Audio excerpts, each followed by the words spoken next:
Bismillahirrahmanirrahim. Assalamu alaikum, dear students.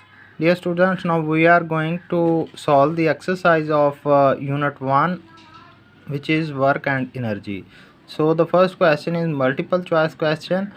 Which is the best definition of work. Work की जो है वो best definition क्या है। तो हम जो है वो यूनिट 1 के स्टार्टिंग में फर्स्ट लेक्चर में हमने डेफिनेशन की थी वर्क की। Work has to be done when a force make something move. Work उस वक्त होता है जब किसी बॉडी के ऊपर फोर्स लगे और फोर्स के लगने की वजह से बॉडी मूव करती है। So A option is correct.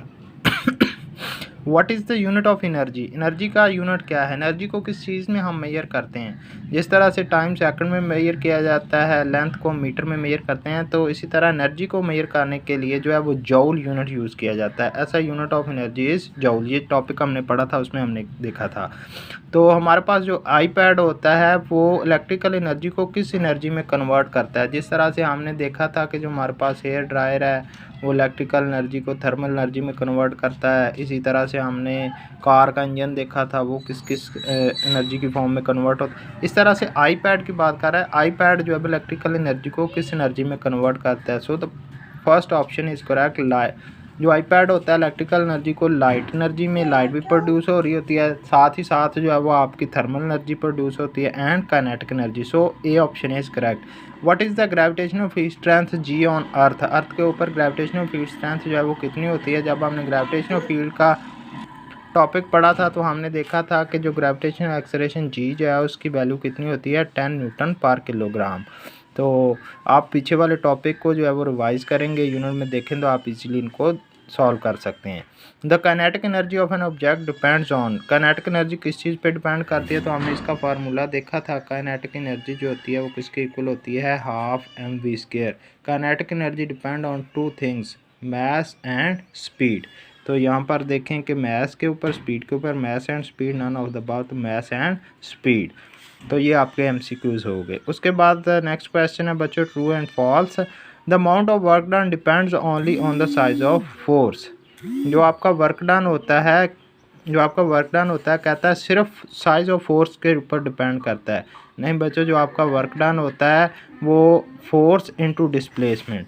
हमने देखा था W is equal to F dot D. Force और डिस्टेंस मूव्ड, इन दो चीज़ों पे डिपेंड करता है। सो तो ये फॉल्स हो जाएगा। नेक्स्ट क्वेश्चन है, no energy used when work is done. जब आपने कोई वर्क परफॉर्म करना होता है तो कोई एनर्जी रिक्वायर्ड नहीं होती। बच्चे, without energy we can not perform any work. So ये भी जो है वो फॉल्स है। The units for work and energy are the same. जो आपके पास यूनिट है वर्क और एनर्जी कहता है वो सेम है, तो बिल्कुल ठीक बात है। हमने पढ़ा था वर्क का यूनिट भी जो है वो जूल है और एनर्जी का यूनिट भी जूल है, तो दोनों के यूनिट सेम है, तो ये करेक्ट ऑप्शन है। An energy change is when one type of energy is converted to another. Energy change के अंदर क्या होता है कि एनर्जी एक फॉर्म से दूसरी फॉर्म में कन्वर्ट होती है, तो ये करेक्ट ऑप्शन है। An object lifted above the ground has gravitational French energy. एक ऑब्जेक्ट जिसको ऊपर उठाया हुआ है उसके अंदर जो हाइट की वजह से किसी बॉडी के अंदर एनर्जी स्टोर्ड होती है, कहता है वो ग्रेविटेशनल फ्रेंच एनर्जी होती है। तो हमने ये जो है डेफिनेशन पढ़ी हुई है, बिल्कुल सही बात है। किसी बॉडी के अंदर हाइट की वजह से जो एनर्जी स्टोर्ड होती है उसे हम ग्रेविटेशनल फ्रेंच एनर्जी कहते हैं। उसके बाद यहाँ पर बच्चों आपके पास कहता है कि what are the following amounts of energy in joule. ये जो आपके पास क्वेश्चन 3 है, आपने एनर्जी जो है वो किलो जूल, मेगा जूल में गिवन है, आपने इसको जूल में कन्वर्ट करना है। तो देखें यहाँ पर हमारे पास 20 किलो जूल है। एक को मैं करता हूँ, बाकी आप जो है दो को मैं कर देता हूँ, दो आप करेंगे। तो इसको जूल में कन्वर्ट करना है, तो हमें पता है कि 1 किलो जो होता है वो होता है 10⁻³ यहाँ उसको आप लिख सकते हैं 20 10⁻³ 10 को 3 टाइम मल्टीप्लाई करें तो आएगा 1000। तो इन दोनों को मल्टीप्लाई करेंगे तो आज का आपके पास 20,000 जूल। तो किलो जूल के अंदर थी, जूल के अंदर हमने बता दी कितनी आई है, 20,000 जूल। इसी तरह से जो है वो आगे आपके पास 10 mega joule. 10 mega joule, 1 mega जो होता है वो बच्चों 10⁻6 के इक्वल होता है।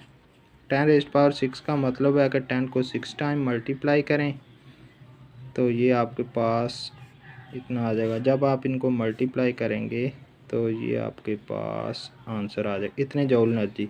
तो इस तरह से आप जो है वो 2 की मैंने कर दिया है। 2.5 मेगा जूल को आप कन्वर्ट करें, 0.5 को जो है वो जूल में कन्वर्ट करें, तो आपने एनर्जी जो है वो जूल में इजीली जो है वो इसको देखते हुए जो है इजीली कैलकुलेट कर सकते हैं।